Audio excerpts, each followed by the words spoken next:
Hey everyone, my name is Yaro and you're listening to the DIY Small Business Podcast. Welcome back. Really glad to be sitting down and recording this for you.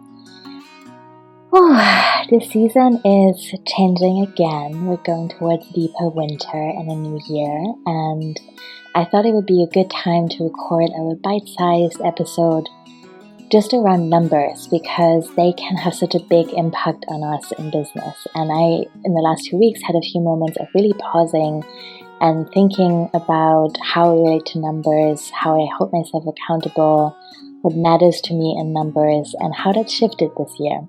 So I wanted to share that with you to hopefully maybe ease the stress of New Year planning and goal setting a little bit, because I think all of us deserve more gentleness.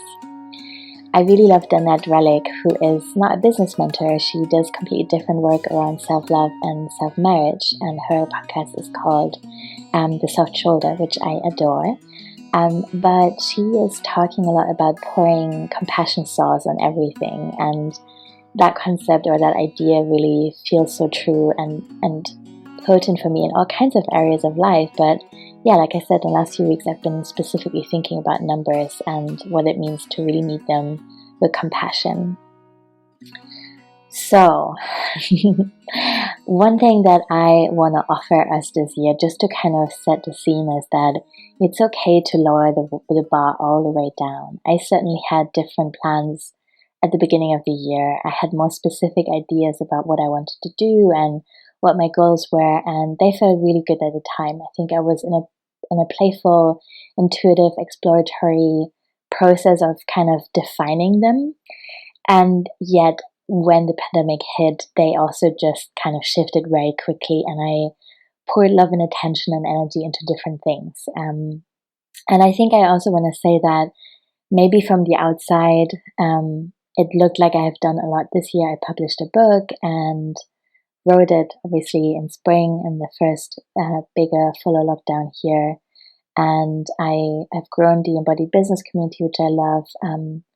I was fully booked with web design work most of the time, but I've also rested a lot, and I really, really lowered my expectations of myself. I gave myself a lot of time off social media, a lot of time off client calls. I limited the time that I'm available each week for people to book time with me. I said no to some projects. I said yes to some other things. And I am really such a planner. So I think, it's easy to say we can just go with the flow, but that takes a lot of energy too sometimes, for me at least, to keep adjusting to things and to keep listening to myself. That's a practice that I really intentionally have to come back to. And I invite you to think about what that means to you and just to honor yourself that you're still here. It's the end of 2020 and you're still listening to business podcasts. And that tells me that you are committed to this in some way that feels right to you, and that what that exactly looks like might change over time, and that's totally okay. So again, just giving ourselves permission to lower the bar all the way down. I recently had a session with someone called Emily Crosby. She's great, and she does a lot of support work around podcasting and media production. You can find her at emilycrosbymedia.com in case you're interested. And that was really insightful because I prepared for the session with her in parts by looking at my numbers and really thinking about what I wanted to get from that session. I haven't ever really hired something out in my business apart from very briefly a few years ago. And so this has been a new experience to really say, okay, I want to bring some outside support in. And so I made a kind of sheet with my goals in business for my 2 businesses, and kind of gave her an overview of where I'm currently at in terms of how many listeners I have, what I'm promoting at the moment, what my week looks like, what the goals underneath all of that are. And that was really interesting. And I want to kind of flesh that out a little bit more in a moment.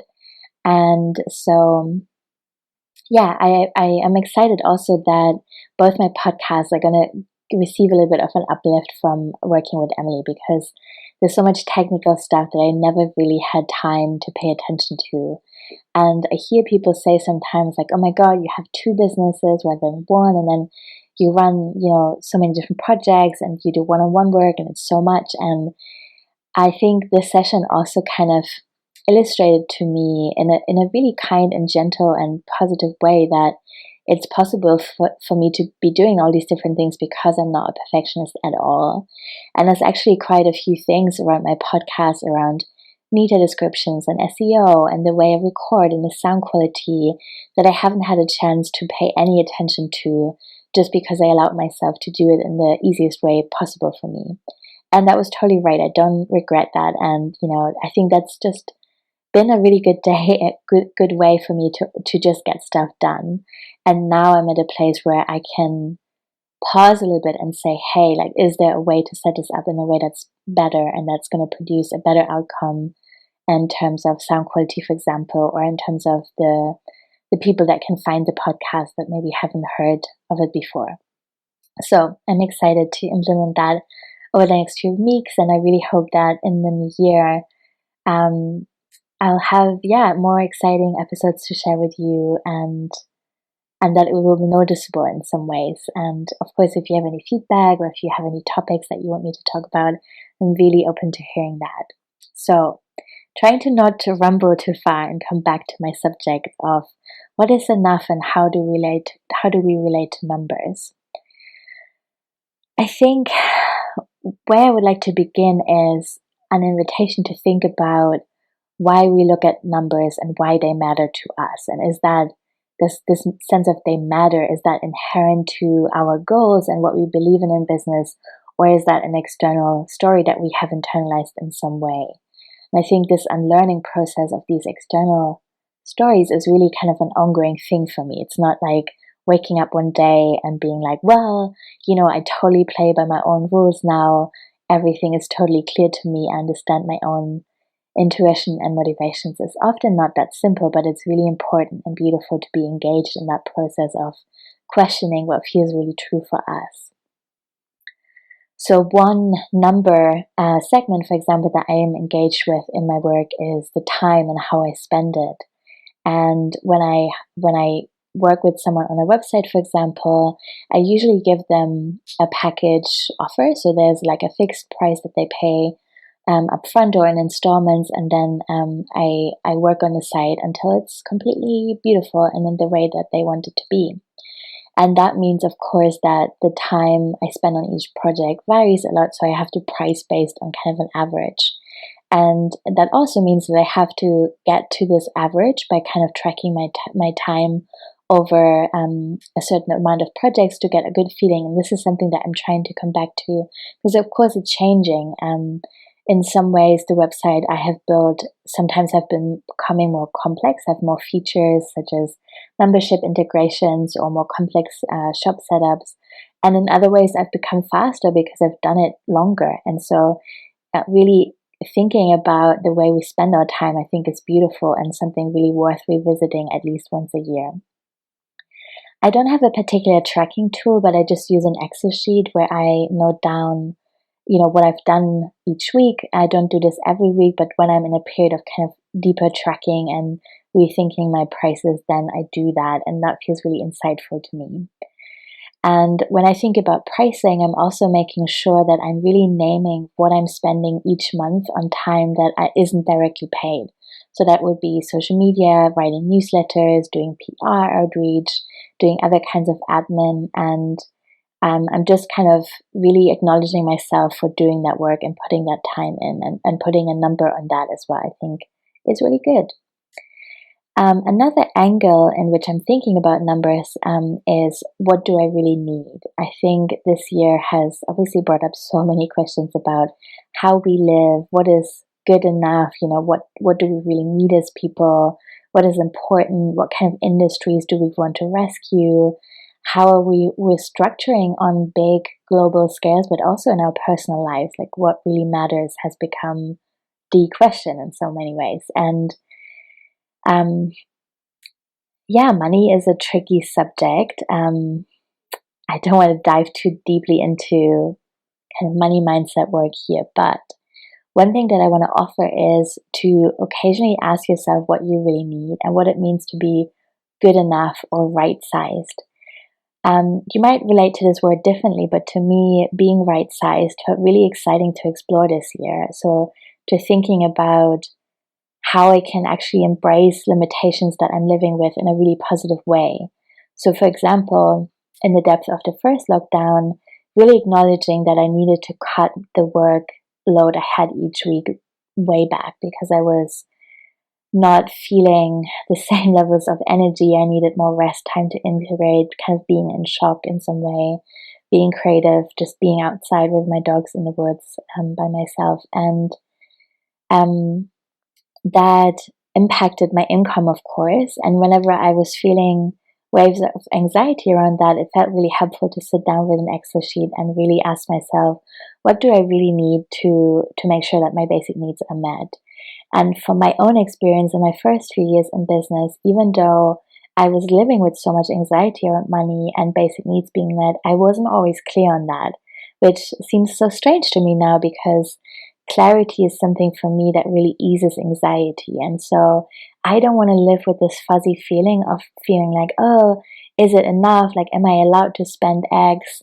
Can I really justify that? Am I going to be able to be okay and pay my rent next month and so forth? So, like having this kind of Excel sheet and having that clarity might not change the income that I have, but at least it gives me the chance to really name what I need to be okay. And then I can work towards that and really stabilize myself in that and then grow from there if I want to. But coming back to limitations, I think this year has also felt good to me to really think about the idea of an upper limit. And I know in a lot of maybe law of attraction or online internet business stuff, it's often said, like an upper limit is a bad thing. This is something we should let go of, and the sky is the limit. And I understand to some extent the sentiment, and I really am so for people dreaming bigger and, growing beyond what they can imagine right now, and, just reaching for whatever feels exciting to you. I'm really for that, but I also really like asking questions around what is a sustainable lifestyle. Like if everyone in the world had the same lifestyle as me, would we deplete the planet beyond repair?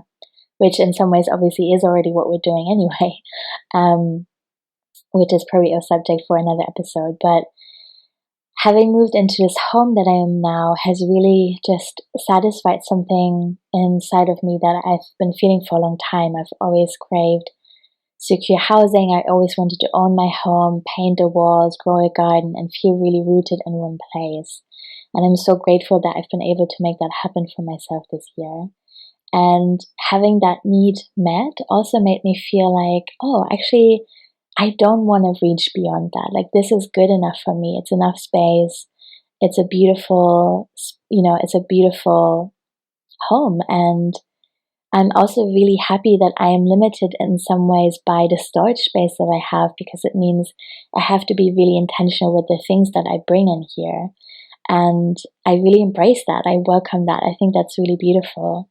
And in the same way, in my business, there's a sense that, yes, I have a little bit of debt left that I really want to repay, and I would love to be able to donate more money, or actually, the better word is just redistribute more of the money that I'm bringing in to causes that I believe in. I certainly have goals, but there's also a sense of not continuously and forever be in a mode of growth, and really being able to embrace stagnation and rest and turning inwards and asking questions and processing experiences as well. I really value that. And so, yeah, just coming back to the question, what is good enough? What does it mean to be right-sized? And what do you really need in order to feel financially secure in numbers and also in feelings, if you want? Another thing around numbers that I wanted to share is the way it can come up on social media, or in the way more generally how our work is received. So this could be, I had X amount of likes. Is that enough? I had X amount of followers. What does that mean? And That's interesting, isn't it? And I think we're all, again, in this process of unlearning comparison and scarcity. And it's not an event, it's a process that will be ongoing.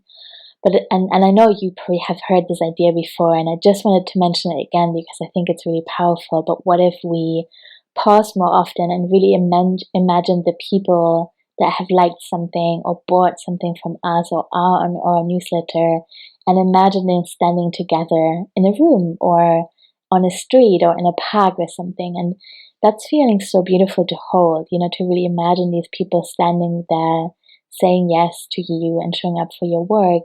And even if there's just 10 people right now, like 10 people, imagine them standing there and really sending them some love and inviting more people in, but also being really present with the people that have already said yes before we ask, how can I grow bigger in numbers and recognition? And I think for me, touching on recognition, there's also been something around asking, what is it inside of me or in my younger self that's still craving recognition so much that I care right now about those numbers and how people respond to my work? And how can I meet that younger part of myself maybe and give myself some recognition in my own way, like from myself? Because I think, we're living in consumer culture in some way. It's tempting to always reach outside of ourselves to kind of meet that need, but what can we give ourselves in terms of being seen and recognizing and pressing the like button for ourselves?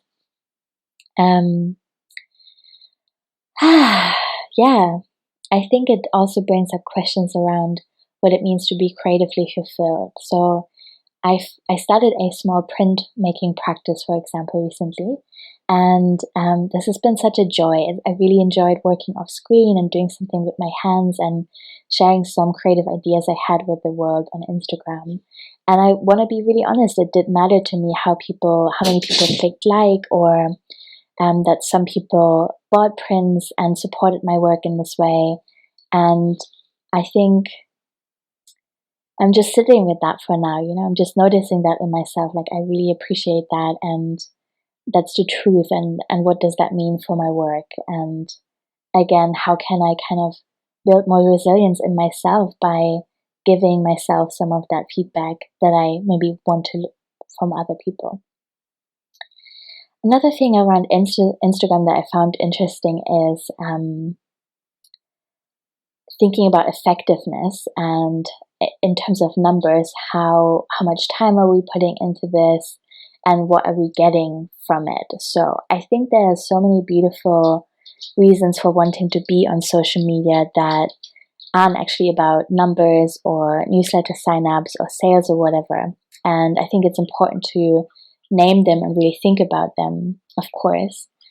But I think it's also valid and human as a small business owner to think about, I'm putting X amount of numbers in, and beyond the beautiful feeling of connection and being seen, what does it actually do for my business?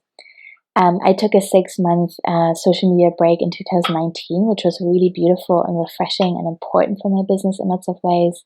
I wrote a lot of zines in that time. I think that was kind of the bridge towards writing the book that I wrote this year. And before I did that, I was of course worried that maybe I couldn't afford that, or people would forget about me, or I needed to find some other big way of kind of bringing that attention to my business.